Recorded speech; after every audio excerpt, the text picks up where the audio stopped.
प्रातः क्लास चल रहा था 15 अक्टूबर 1968। तीसरा पेज। वहाँ सतयुग में तुम कब बीमार नहीं पड़ते थे। हेल्थ, वेल्थ, हैप्पीनेस सभी मिल जाता है। और यहाँ बल धन है परंतु बीमारी आदि तो है। तो बीमारी के कारण वो हैप्पीनेस तो नहीं रह सकती ना। कुछ न कुछ दुख होता ही रहता है। और उस सतयुग का तो नाम ही है सुखधाम। उसको कहते हैं स्वर्ग।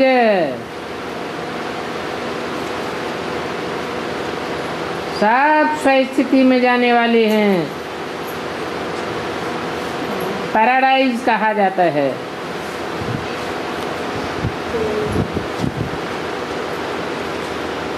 तो बताओ इन लक्ष्मी नारायण को ऐसा राज्य किसने दिया।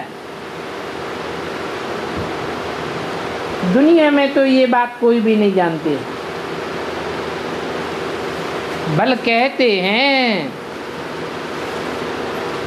कि भगवान ने अर्जुन को गीता ज्ञान सुनाया। उसमें नर से नारायण, नारी से लक्ष्मी बनाने का ज्ञान दिया। ये लक्ष्मी नारायण भारत में रहते थे। विश्व के मालिक थे। कोई पार्टीशन आदि नहीं था। अभी तो कितनी पार्टीशन है। ये रावण राज्य है ना। रावण राज्य में कितने टुकड़े टुकड़े होते रहते हैं। फाउंडेशन कहाँ पड़ता है? हैं? ब्राह्मणों की संगम की दुनिया में ही फाउंडेशन पड़ता है। अभी भगवान आया हुआ है या नहीं आया हुआ है? हैं? आया हुआ है। मऊ में आया कि नहीं आया? आया है। फिर यहाँ पार्टीशन है कि नहीं ब्राह्मणों की दुनिया है? है। तो रावण राज्य है ब्राह्मणों की दुनिया में। मऊ में या राम राज्य है? हैं? अभी भगवान भी आया हुआ है और फिर भी रावण राज्य। पार्टीशन है। ऐसे क्यों होना चाहिए? होना चाहिए। ये तो बहुत खराब बात। कम से कम द्वापर युग में द्वैतवादी युग होता है, रावण का राज्य होता है। वहाँ तो भगवान भी नहीं होता। होता है? भगवान नहीं होता है तो दो दो राज्य, दो दो धर्म, दो दो कुल।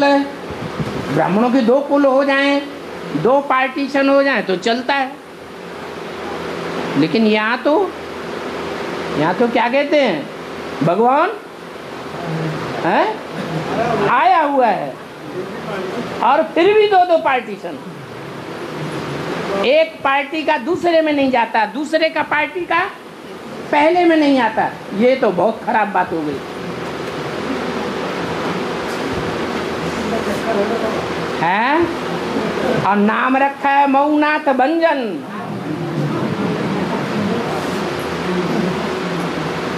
भंजन माने टुकड़े टुकड़े कर देना।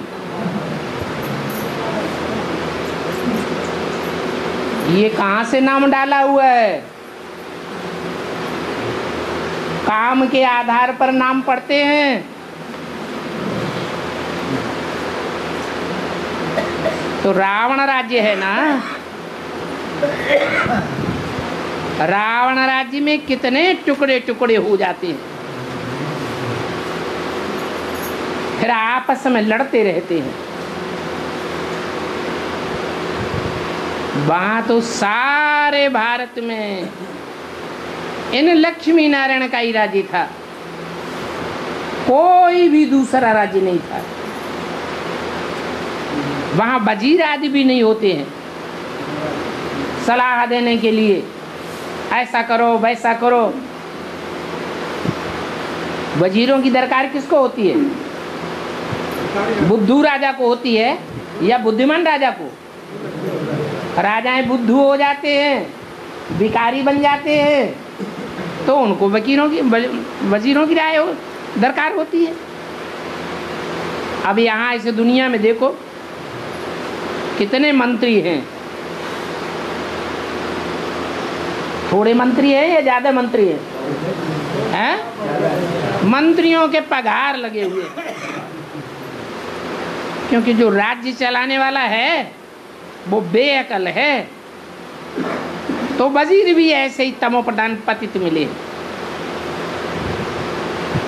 पतित को पतित मिले, करके लंबी हाथ कंगाल ही बनते जाते हैं और फिर कर्जा उठाते रहते हैं। काहे के लिए?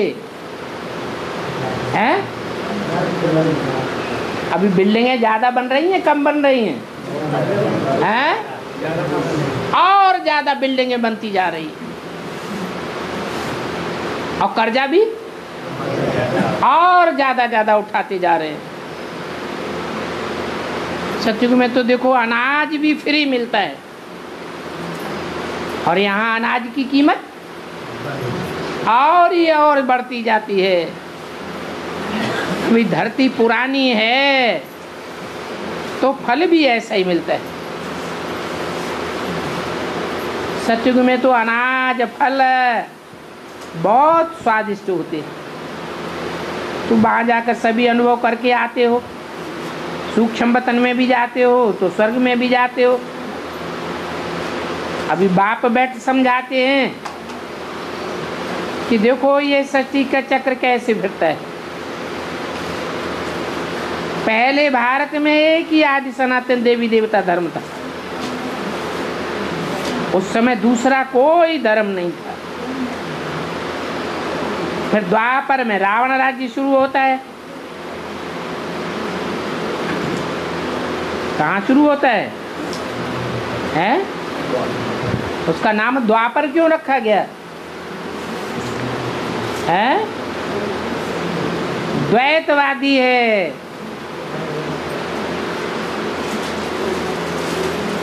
अभी विकारी दुनिया है, फिर तुम पवित्र बन के निर्विकारी देवता बनते हो। ये स्कूल है भगवान वाच, मैं तुम बच्चों को राजयोग सिखाता हूँ तो तुम भविष्य में ये बनेंगे। राजाई कब भी पढ़ाई से नहीं मिली होगी, कोई जन्म में पढ़ाई से राजाई नहीं मिली होगी। ये तो बाप ही आकर के नई दुनिया राजधानी स्थापन कर देते हैं। वो बाप भी है, राजाई की पढ़ाई पढ़ाने वाला टीचर भी है, सदगति देने वाला सदगुरु भी है। वो सुप्रीम फादर है, वर्षा भी सुप्रीम देते हैं। उन जैसा बड़ा वर्षा और कोई दे ही नहीं सकता है। वो सुप्रीम टीचर है, ऊंची पढ़ाई, सुप्रीमेसी वाली पढ़ाई पढ़ाते हैं। सुप्रीम सदगुरु है और एक ही शिव बाबा है। बाबा माना वर्षा जरूर मिलना चाहिए। आज भी परंपरा चली आ रही है, बाप का वर्षा मिले न मिले, बाप अपने बच्चे को वर्षा दे या न दे, लेकिन बाबा अर्थात ग्रैंडफादर दादे का वर्षा तो देना ही पड़े। तो बाबा से जरूर वर्षा मिले, भगवान जरूर स्वर्ग का ही वर्षा देंगे। रावण जिसको हर वर्ष जलाते हैं, ये है भारत का नंबर 1 दुश्मन। रावण ने कैसा असुर बना दिया है। इन रावण का राज्य 2500 वर्ष चलता है। तो बाप समझाते हैं, मैं तुम बच्चों को सुखधाम का मालिक बनाता हूँ और रावण तुमको दुखधाम में ले जाते हैं। फिर तुम्हारी आयु ही कम हो जाती है, अचानक अकाल मृत्यु होने लगती है, अनेक बीमारियां आदि होती रहती हैं। वहाँ नई दुनिया में तो ऐसी कोई बात नहीं होती। तो दुनिया का नाम ही है स्वर्ग। अभी अपन को कहलाते हैं हिंदू,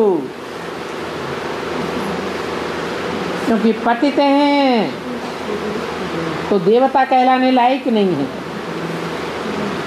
बाप इस रथ के द्वारा बैठ करके समझाते हैं, इनके बाजू में आकर के बैठते हैं और पढ़ाने के लिए आते हैं। ये भी पढ़ते हैं, हम सभी स्टूडेंट हैं और एक ही बाप टीचर है। अभी बाप पढ़ाते हैं, फिर 5000 वर्ष बाद आकर के पढ़ावेंगे। ये पढ़ाई और ये ज्ञान गुम हो जाता है,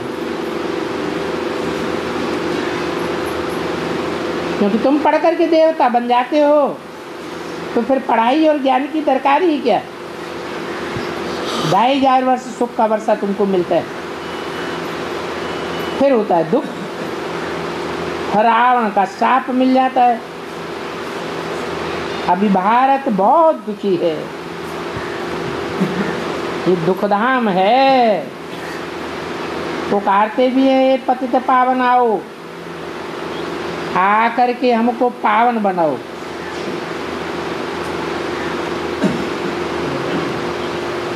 तुम्हारे में अभी कोई भी विकार नहीं होना चाहिए, परंतु आधा कल्प की बीमारी कोई जल्दी थोड़ी ही निकलती है। उस पढ़ाई में भी ऐसे होता है, जो अच्छी रीति नहीं पढ़ते हैं वो फेल हो जाते हैं, जो पास विदानर होते हैं वो स्कॉलरशिप ले लेते हैं। तुम्हारे में भी जो अच्छी रीति पवित्र बन और दूसरों को पवित्र बनाते हैं वो प्राइज ले लेते हैं। माला होती है ना, 8 की माला है पास विदानर, फिर होती है 108 की माला अर्थात फर्स्ट क्लास। तो प्राइज उनको मिलती है जो पहले 8 माला में आते हैं।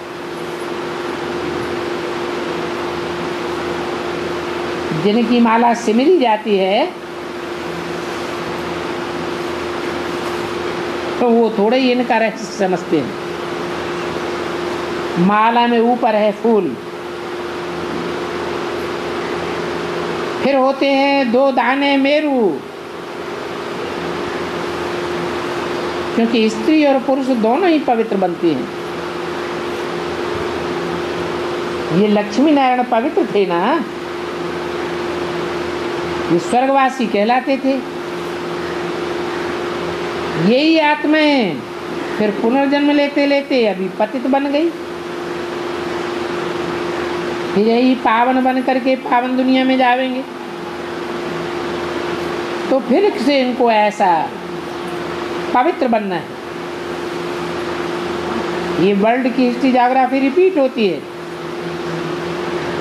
विकारी राजाएं निर्विकारी राजाओं के मंदिर में आकर के उनको पूजते हैं, वो ही पूज्य सो फिर पुजारी बन गए। विकारी बनने से फिर वो लाइफ का ताज नहीं रहता है, पूज्य से पुजारी बन जाते हैं। तो ये खेल बना हुआ है, बेहद का वंडरफुल ड्रामा है। पहले एक ही धर्म होता है जिसको राम राज्य कहा जाता है,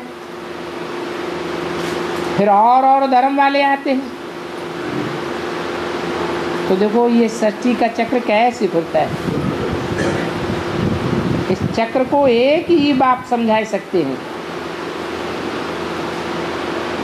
क्योंकि भगवान तो एक ही है। वो भगवान तुमको पढ़ा करके ये बनाते हैं। ये चित्र तुम्हारे अहम ऑब्जेक्ट को बताता है, और सभी जगह तो मनुष्य ही पढ़ाते हैं। कितने ढेर के ढेर सत्संग आदि होते हैं, उनमें कितनी ही प्रकार की बैठ कथाएं सुनाते हैं, सारी झूठी कथाएं हैं। 15 अक्टूबर 68 की वाणी का 4था पेज। ये सभी शास्त्र झूठे हैं। वो शास्त्र सुनते सुनते तुमको नीचे ही उतरना है। भक्ति से ही तुम नीचे गिरे हो, और भक्ति से जब दुर्गति होती है तब फिर भगवान आकर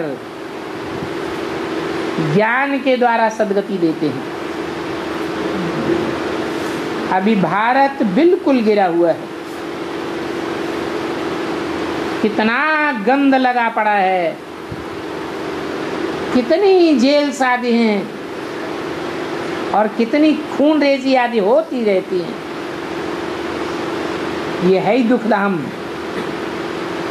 और सतयुग को कहा जाता है सुखधाम। ये पावन दुनिया है। फिर विषय पतित बनने से बेसमझ बन गई। अभी भारत का कैरेक्टर बिगड़ा हुआ है,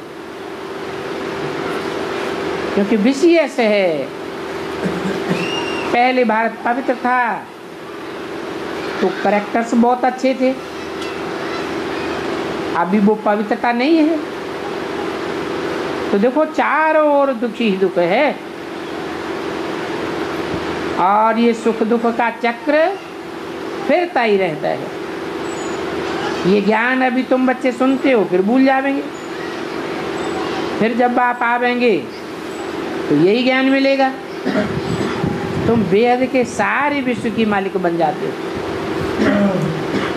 वहाँ नई दुनिया में मरने का नाम नहीं होता है, क्योंकि आत्मा खुशी खुशी से एक शरीर जाकर छोड़ती है और दूसरा लेती है। आत्मा कोई पार्ट मिला हुआ है, जैसे एक्टर्स को पार्ट मिलता है, शुरू से लेकर अंत तक तुम्हारा पार्ट है।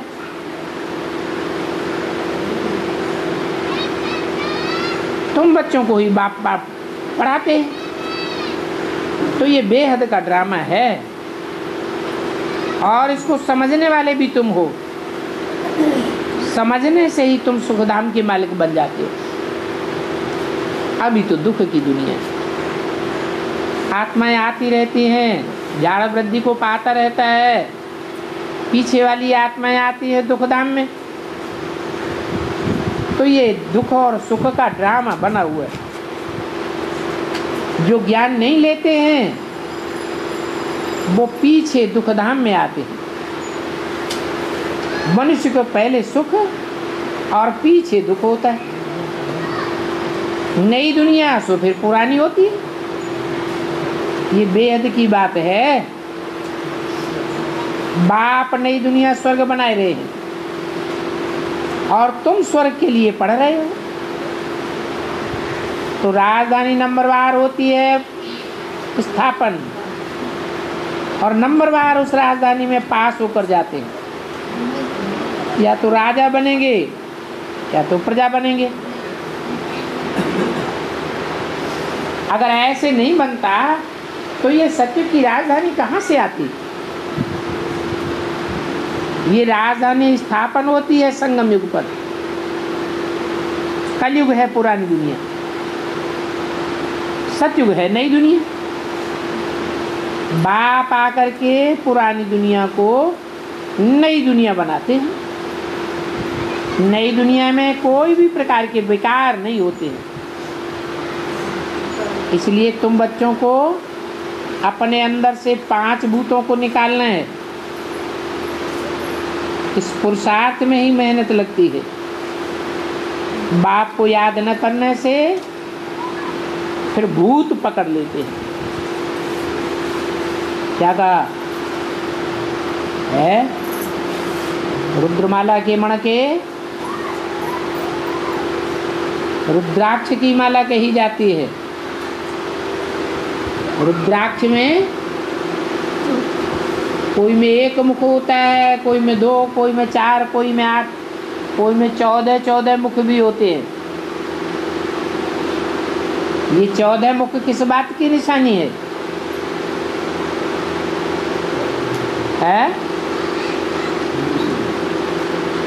रुद्राक्ष कहा जाता है, शिवनेत्र नहीं कहा जाता। अक्ष माने आंख।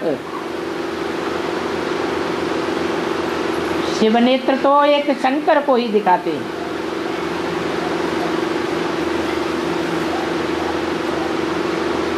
शिव को रुद्र नहीं कहा जाता है। शिव रौद्र रूप धारण भी नहीं करते हैं। हाँ, जिसमें प्रवेश करते हैं वो रुद्र कहा जाता है। तो जो रुद्र कहा जाता है वो 108 मणकों में भी प्रवेश करता है।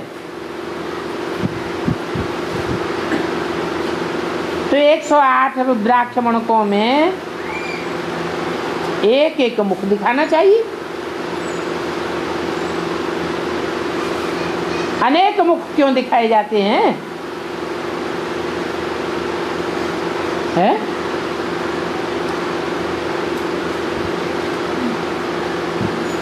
क्या कारण बताया? है? और कई आत्माएं प्रवेश करती हैं। हाँ, भूत प्रेत प्रवेश कर लेते हैं। और ये भूत प्रेत क्यों प्रवेश करते हैं?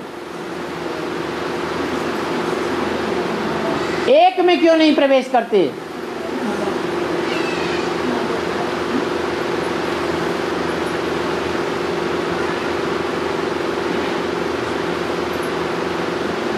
और रुद्राक्ष मणकों में इतने मुख क्यों दिखाए जाते हैं?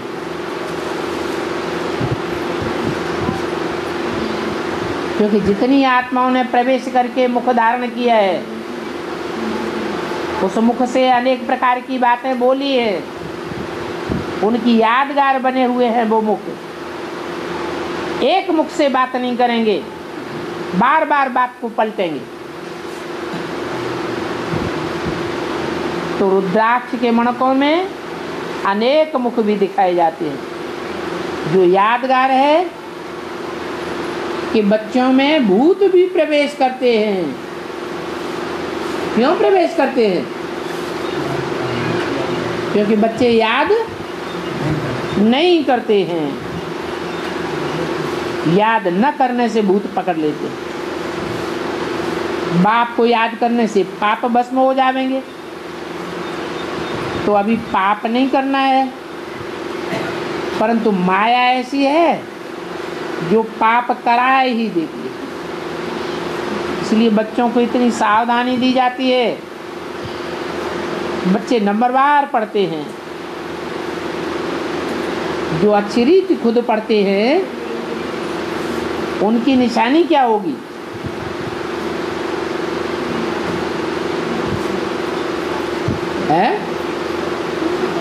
उनकी निशानी होगी वो दूसरों को भी अच्छी रीति पढ़ावेंगे, पढ़ाई में ध्यान देंगे, आपस में कानाफूसी नहीं करेंगे। क्योंकि बाप की बातें प्यारी लगती हैं, एक दूसरे की बातें प्यारी नहीं लगती हैं। अच्छी रीति पढ़ते हैं तो ऊंच पद पाते हैं। वो बाप सुप्रीम फादर भी है, सुप्रीम टीचर भी है, सुप्रीम सदगुरु भी है। सभी को साथ ले जाएंगे और एक धर्म की स्थापना हो जाएगी।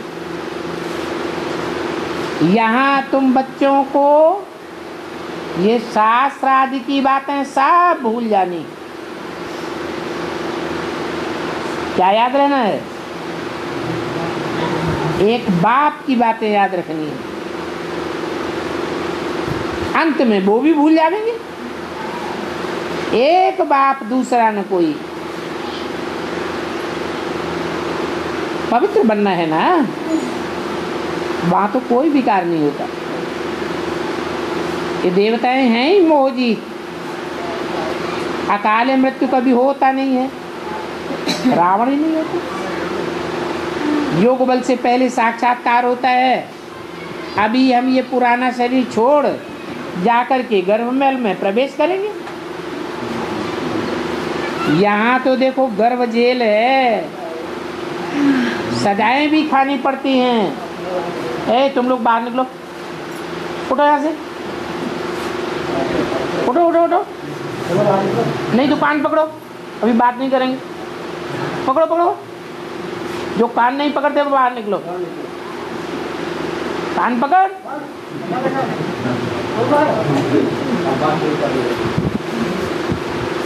यहाँ तो गर्भ जेल में सजाएं खानी पड़ती है, फिर शारीरिक कर्म भोग भोगना पड़ता है। वहां तो कर्म विकर्म होते ही नहीं। क्यों नहीं होते? कारण क्या है? वहां नई दुनिया में सतयुग में कर्म विकर्म क्यों नहीं होते? वहां देहभान ही नहीं होता, वहां आत्माभिमानी होकर रहते हैं। यहाँ भी अगर हम आत्माभिमानी होकर रहे हैं 100%, तो यहाँ भी कर्म करते हमारे कोई विकर्म नहीं बनेंगे, छी कर्म हो नहीं सकेंगे। लेकिन यहाँ तो 5 विकार हैं। इनको भूत कहा जाता है।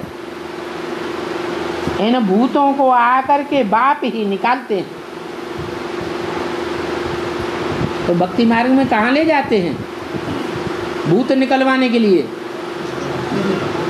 है? अरे कोई खास मंदिर है भारत में प्रसिद्ध है? भूतनाथ मंदिर और बालाजी मंदिर। कहाँ जाते हैं? बालाजी में भूत निकालने के लिए ले जाते हैं ना। आधा कल्प का ये भूत बड़ा मुश्किल निकलता है। इस पढ़ाई में बहुत मजा है। दिल में समझते हैं हम अभी बाप के बने हैं, फिर हम स्वर्ग के मालिक बनेंगे। परंतु शर्त ये है कि स्वर्ग का मालिक बनने से पहले हमारे अंदर कोई विकार नहीं होना चाहिए। अगर विकार होगा तो मालिक बनने के बजाय और ही सजा खानी पड़ेगी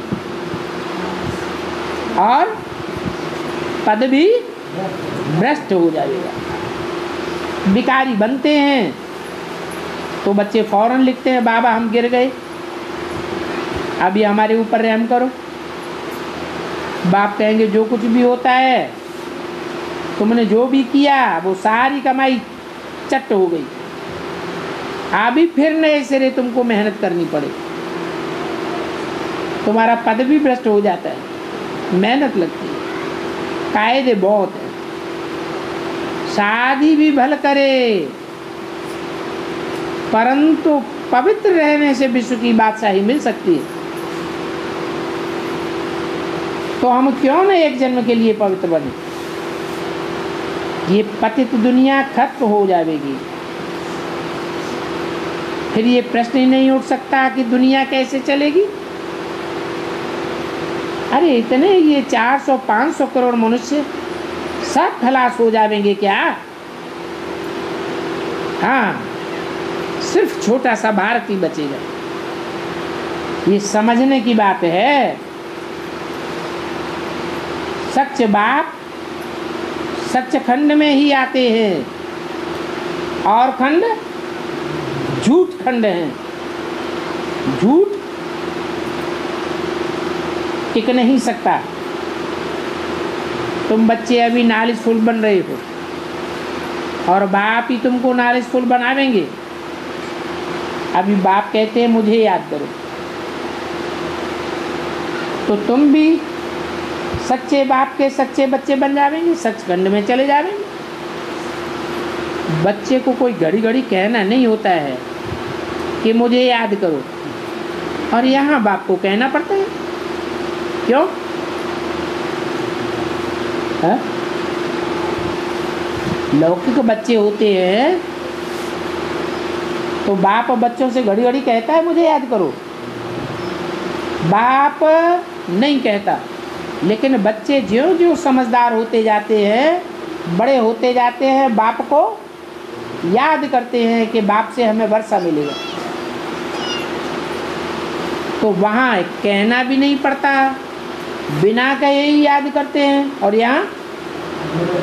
यहाँ बार बार कहना पड़ता है बच्चे मुझे याद करो। ऐसा क्यों?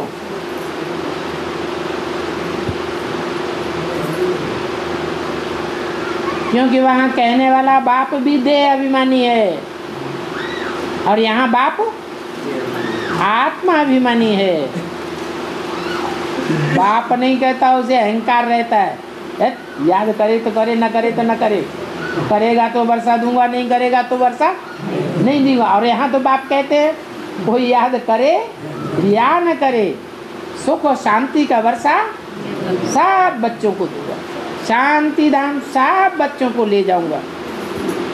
तो घड़ी घड़ी कहना होता है। वहाँ लौकिक दुनिया में तो बाप को याद करने में बच्चे आप ही हिर जाते हैं कि बाप भी कहते हैं घड़ी घड़ी मुझे कहना थोड़ा ही है, परंतु माया का अपोजिशन बहुत है, इसलिए कहता हूँ कि बाप को याद करो तो विकर्म विनाश होंगे। बच्चों को श्रीमत मिलती है, जानते हैं कि बच्चे श्रीमत से ही श्रेष्ठ बनेंगे, वो बाप ही बैठ पढ़ाते हैं। फिर भी बाप कहते हैं याद करो, बाप को भूलो मत, इसमें बंधन तो कोई भी नहीं है। बाप की याद में कोई बंधन है क्या? है? नहीं है। माया बांधती नहीं है, माया का बंधन नहीं है क्या? माया का बंधन तो है। अच्छा, मीठे मीठे से खिलते रूहानी बच्चों को रूहानी बाप और दादा का याद प्यार गुड मॉर्निंग, रूहानी बच्चों को रूहानी बाप का नमस्ते।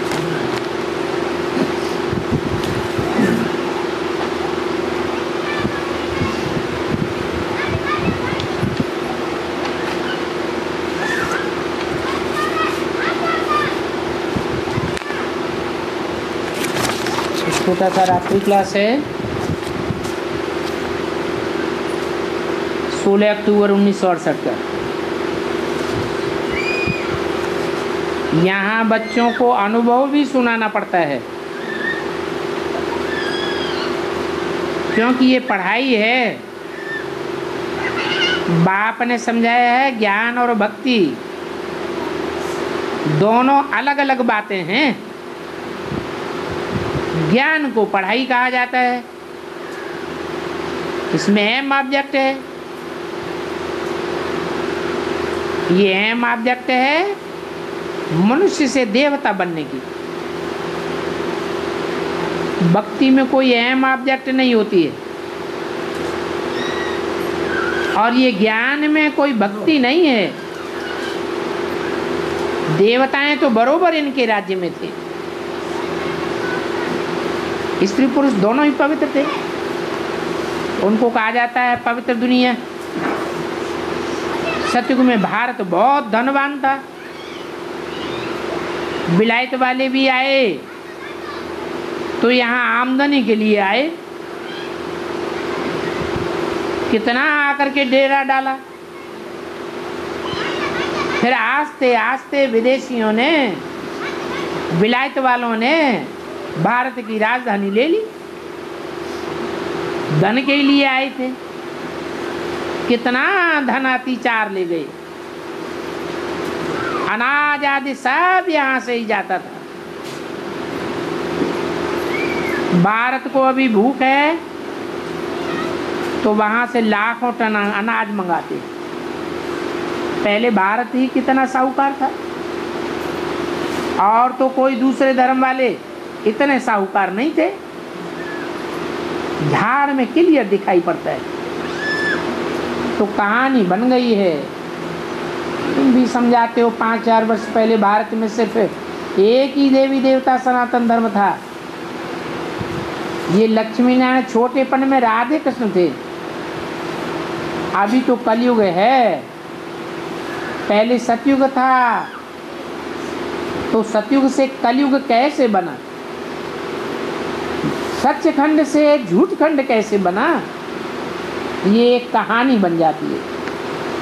देव देवताओं का राज्य था, वो कहाँ गया? अभी तो रावण राज्य है, आसुरी राज्य। तो बाप बेहदी की कहानी बैठ सुनाते हैं, जो कहानी और कोई भी नहीं जानते। वो साधु संत महात्माएं तो नेति नेति कहते गए, नॉलेजफुल बात तो एक ही बार आकर के सुनाते हैं, अपना परिचय भी देते हैं और आकर के कहानी भी सुनाते हैं कि सतयुग में इन देवी देवताओं का राज्य था। उन्हों की ही 8 पीढ़ी चली।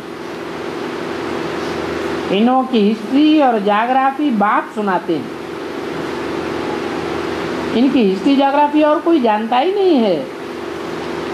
8 पीढ़ी चली है। तो ये हिस्ट्री हुई। फिर त्रेता में राम सीता, इनकी 12 पीढ़ी चली, किंतु तो वहाँ 2 कलाएं कम हो गई, तो उम्र कम हो गई, माया पर जीत पहन नहीं सकी। तो ये कहानी बनी हुई है। पवित्र देवताओं को सर्वगुण संपन्न 16 कला संपूर्ण कहा जाता। आधा कल्प भारत पवित्र, अभी रावण राज्य है अपवित्र। पतित बन गए, फिर देवी देवता अपन को कह ही नहीं सकते। राम को क्षत्रिय क्यों कहा जाता है? क्योंकि युद्ध के मैदान में युद्ध करना पड़ता है। जीत पहन रहे हैं। आधा कल्प विकारी, देह अभिमानी रहे। सतयुग में रावण राज्य है नहीं। राम और रावण 2 हैं। राम राज्य कहा जाता है ईश्वरी राज्य को। तो राम कहने से ही पतित पावन बुद्धि में आता है। स्त्री पुरुष दोनों ही पुकारते हैं कि हमको आकर के पावन बनाओ। बाबा हम पतित बन गए हैं, आकर के हमको पावन बनाओ। आत्मा पुकारती है शरीर द्वारा। तो फिर बाप आकर ज्ञान देते हैं। मनुष्य तो इन बातों को नहीं जानते। जो नहीं जानते हैं वो कौन वंशी हैं?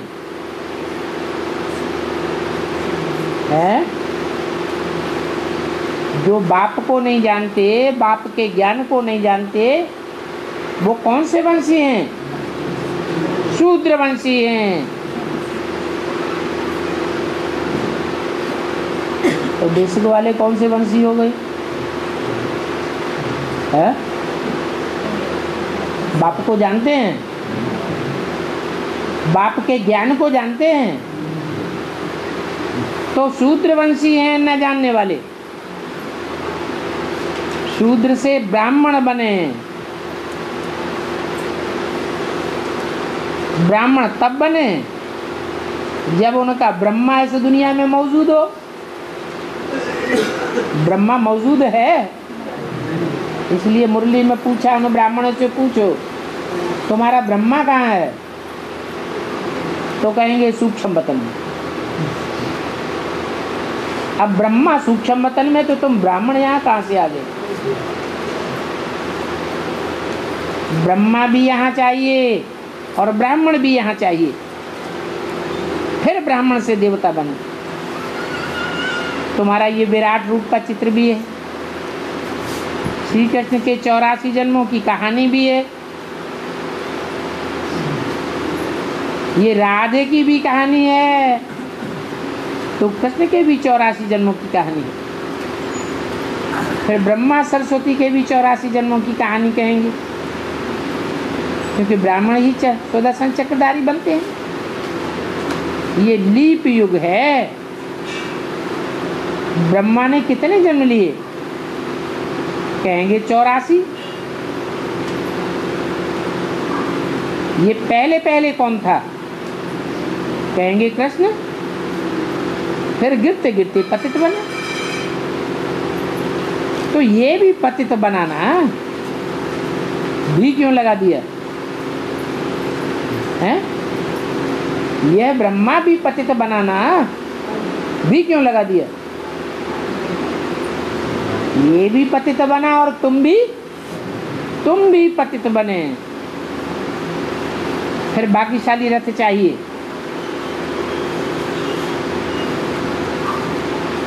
क्या कहा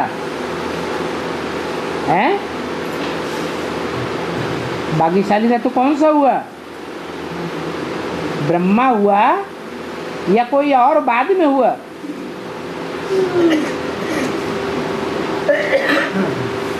अरे ब्रह्मा ने 84 जन्म लिए। पहले ये कौन था? कृष्ण था। फिर गिरते गिरते पतित ब्रह्मा बना। ये ब्रह्मा भी पतित बना ना, जैसे तुम भी पतित बने। फिर भाग्यशाली रथ चाहिए। इसके लिए पतितों को पावन बनाने के लिए भाग्यशाली रथ चाहिए। भारत में पतित बनते ही हैं रावण के कारण। अभी टाइम पूरा हुआ। ये पुरानी दुनिया तमो प्रधान आयरन एज है, ये तुम समझ जाते हो। और समझने के लिए तुम्हारे पास आते तो बहुत हैं, फिर कोई पवित्र बनते हैं, कोई फेल हो जाते हैं। फिर भी बाप कहते हैं पवित्र नहीं बनेंगे तो पद कैसे पावेंगे? एक बार सुना है तो स्वर्ग में जरूर आ जाएगा। पापों की सजा भी भोगनी पड़ती है। जो पावन थे वो ही पतित बने। ये रिपीटेशन चल रही है। तुम ब्राह्मण अभी बने हो जबकि बाप आए हैं। पहले तुम शूद्र थे। कब है? कब शूद्र थे? अरे बेसिक में थे तब क्या थे? हैं? वहाँ बाप आए हैं? ब्राह्मण तुम अभी बने हो जबकि बाप आए हैं। पहले बाप आया या माँ आई? बाप तो था लेकिन माँ के रूप में आई, बाप नहीं आया। तो पहले तुम शूद्र थे। इस दुनिया में भी ब्राह्मणों में ये परंपरा चलती है। बच्चा जब माँ से पैदा होता है ब्राह्मणों के घर में तो शूद्र होता है या ब्राह्मण होता है? हैं? क्यों? ब्राह्मण घर में पैदा हुआ ब्राह्मण नहीं है? हैं? हाँ, संस्कारी नहीं है। वो पहले जन्म में शूद्र ही कहा जाता है। अगर ब्राह्मण हो तो उसका यज्ञोपवीत करने की क्या दरकार है? जब यज्ञोपवीत हो जाए, 3 धागों का धारण करने वाला हो जाए, वो 3 धागे एक ब्रह्म पास में फंस जाएं, उनका कनेक्शन बुद्धि में आ जाए, तब कहा जाए ब्राह्मण हुआ। तो पहले तुम शूद्र थे, अभी ब्राह्मण बन करके पढ़ते हो, फिर देवता बन जाएंगे, फिर तुम नीचे गिरेंगे। पहले भारत पावन, अभी पतित। ये कौरव राज्य है। गीता में भी कौरव और पांडवों की बात है। तुम गुप्त सेना हो, अननोन वॉरियर्स हो, तुम योग बल से माया से लड़ाई लड़ते हो। 5 विकारों पर जीत पावेंगे तो जगत जीत बन जाएगी। ये बेहद की कहानी है। 5000 वर्ष से पुरानी कोई चीज नहीं होती है। सतवीं दुनिया है फूलों का बगीचा, अभी ये दुनिया है कांटों का जंगल। इसमें बड़े बड़े कांटे भी हैं। कलयुगी मनुष्यों ने श्री कृष्ण को बड़े से बड़ा कांटा बनाई दिया है।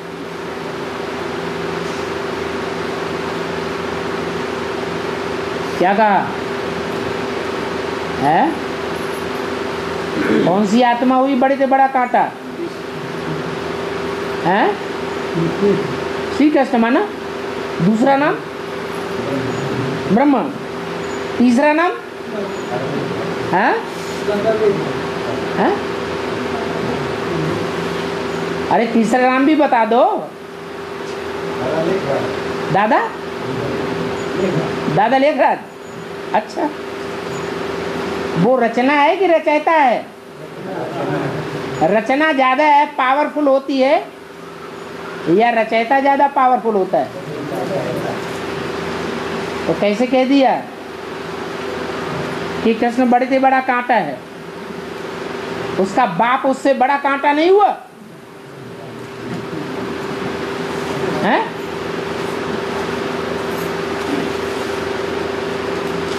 एक है भक्ति मार्ग में जिसे कृष्ण कहा जाता है, उसकी जानकारी लोगों को नहीं है। वो कृष्ण गीता का भगवान नहीं है।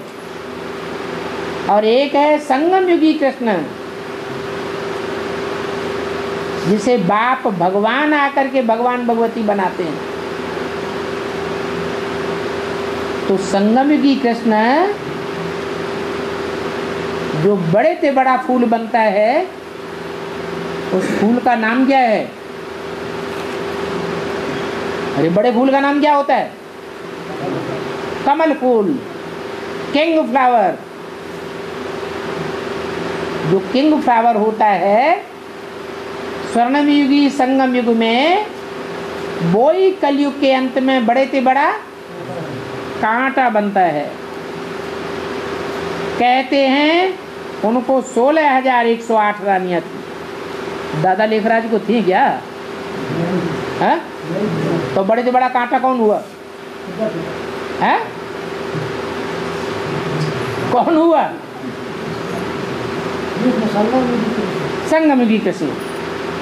तो सबसे बड़ा कांटा तो ये हुआ ना। शास्त्रों में कितनी मूर्खता की बातें लिख दी। तुम जो जन्म बाई जन्म सुनते आए हो, वो सब झूठा सुनते आए हो। वेद शास्त्र जो भी सुनते आए, वो सब भक्ति की अंधश्रद्धा की बातें। अभी तुमको मिलता है ज्ञान, और ज्ञान मिलता भी है एक ही बार, बार बार नहीं मिलता है। कोई संस्कार ले जाते हैं तो फिर आकर के ज्ञान ले सकते हैं। यज्ञ के आदि में बहुत सी आत्माएं संस्कार लेकर के गई, शरीर छोड़ करके, वो फिर आकर के ज्ञान ले रही। कोई छोटेपन में भी अच्छा समझ जाते हैं। तो क्या समझा जाता है कि इन्होंने पूर्व जन्म में ब्राह्मणत्व के संस्कार धारण किए।